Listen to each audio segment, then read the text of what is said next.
Welcome to Tiny Tales Twinkle. Get ready for magical stories, fun adventures, and heartwarming tales made just for you. Don't forget to watch our other kids' stories and join the fun. Let's begin.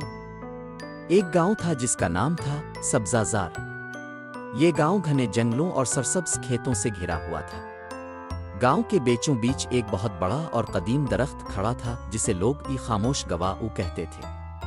ये दरख्त सैकड़ों साल पुराना था, लेकिन हैरत की बात यह थी कि इस पर कभी फल नहीं आता था, न ही इसकी शाखें हरी होती थी। वो हमेशा खुश्क और खामोश खड़ा रहता, जैसे कोई राज छुपाए हुए हो। गांव के बच्चे इस दरख्त से डरते थे। उनके ख्याल में ये दरख्त जादुई था।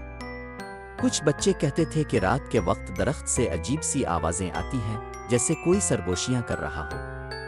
लेकिन सबसे ज्यादा खौफनाक बात यह थी कि जो भी इस दरख्त के करीब जाता, वो कभी कभी अपने कानों में एक धीमी सी आहट महसूस करता, जैसे दरख्त कुछ कहना चाह रहा हो। एक दिन गांव का एक नौजवान लड़का वो आरिफ, जो बहुत होशियार और बहादुर था, ने अपने दोस्तों से कहा, मैं आज रात इस दरख्त के पास जाकर देखूंगा कि आखिर इसका राज क्या है। इसके दोस्तों ने इसे मना किया, लेकिन आरिफ ने एक छोटी सी टार्च और अपने कुत्ते बिल्यकी को साथ लिया और रात को दरख्त की तरफ चल पड़ा। हिस्सा दुगम, दरख्त का राज। रात गहरी हो चुकी थी। चांद की रोशनी दरख्त पर पड़ रही थी, जिससे इसका साया और भी खौफनाक लग रहा था। आरिफ दरख्त के करीब पहुंचा तो उसने देखा कि दरख्त की जड़ों के पास एक चमकती हुई चीज दबी हुई है। वो झुका और उसने एक पुराना सिक्का उठाया जिस पर अजीब अलामात बनी हुई थीं। ये क्या है? आरिफ ने सोचा। इतने में इसके कान में एक धीमी सी आवाज गूंजी, मुझे आजाद करो। वो आरिफ का दिल धड़क उठा। ये आवाज दरख्त से आ रही थी। वो घबरा कर पीछे हटा, लेकिन फिर हिम्मत करके दरख्त के तने को हाथ लगाया। अचानक दरख्त की छाल में एक दरार सी बन गई और इसमें से एक छोटी सी किताब बाहर आ गिरी। ये किताब बहुत पुरानी थी, लेकिन इसके सफ़ात बिल्कुल नहीं लग रहे थे। आरिफ ने किताब खोली तो इस पर लिखा था, खामोश गवाह की डायरी। वो हिस्सा सिवम, डायरी का इंकिशाफ। आरिफ ने डायरी पढ़नी शुरू की। इसमें लिखा था कि यह दरख्त दरअसल एक जादुई दरख्त है जो सदियों पहले एक बुजुर्ग फकीर ने लगाया था। फकीर ने इस दरख्त को एक ऐसे शख्स के लिए गवाह बनाया था जिसने गांव के लोगों पर जुल्म किया था। वो शख्स एक लालची जमींदार था जिसने गरीबों की जमीनें छीन ली थीं। फकीर ने इसे सजा देने के लिए दरख्त को जादू दे दिया था कि वो इसके तमाम गुनाहों का गवाह बन जाए। डायरी के आखिरी सफ़े पर लिखा था, जब तक कोई बहादुर बच्चा इस दरख्त के नीचे दबे हुए खजाने को नहीं निकालेगा, दरख्त खामोश रहेगा। यह खजाना गरीबों के लिए है। आरिफ ने जल्दी से दरख्त के नीचे खुदाई शुरू की। थोड़ी देर बाद इसे एक बड़ा सा संदूक मिला। संदूक खोलते ही इसकी आंखें चकाचौंध हो गईं।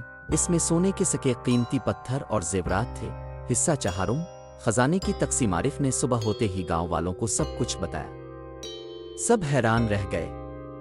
गांव के बुजुर्गों ने फैसला किया कि यह खजाना गरीब और जरूरतमंद लोगों में तकसीम किया जाए। जैसे ही खजाना तकसीम हुआ, एक अजीब बात हुई। खामोश दरख्त फिर से हरा भरा हो गया। इस पर फूल खिले और फल लगने लगे। गांव वालों ने समझ लिया कि दरख्त का जादू टूट चुका है, क्योंकि अब इसका काम पूरा हो चुका था। दरख्त अब खामोश गवाह नहीं रहा था, बल्कि एक खूबसूरत जिंदा दरख्त बन चुका था जो गांव की रौनक था। हिस्सा पंजुम, सबक। आरिफ और उसके दोस्तों ने इस वाक़ये से एक अहम सबक सीखा। हमेशा इंसाफ के साथ खड़े होना चाहिए, चाहे कोई भी हो। अगर हम खामोश रहेंगे तो जुल्म बढ़ता जाएगा, लेकिन अगर हम बहादुर बनकर सच्चाई का साथ देंगे तो बुराई का खात्मा हो जाएगा। इस दिन के बाद गांव में हर साल वो खामोश गवाह के त्यौहार का इनेकाद किया जाने लगा, जहां बच्चों को इंसाफ और हिम्मत की कहानियां सुनाई जाती थीं। और दरख्त अब वो गांव का सबसे प्यारा दरख्त था, जिसके नीचे बच्चे खेला करते और उसकी ठंडी छांव में कहानियां सुनते थे। खत्म। शत प्यारे बच्चों, क्या आपको ये कहानी पसंद आई? अगर हाँ तो अपने दोस्तों के साथ शेयर करें और हमें कमेंट्स में बताएं कि आपने इस कहानी से क्या सीखा।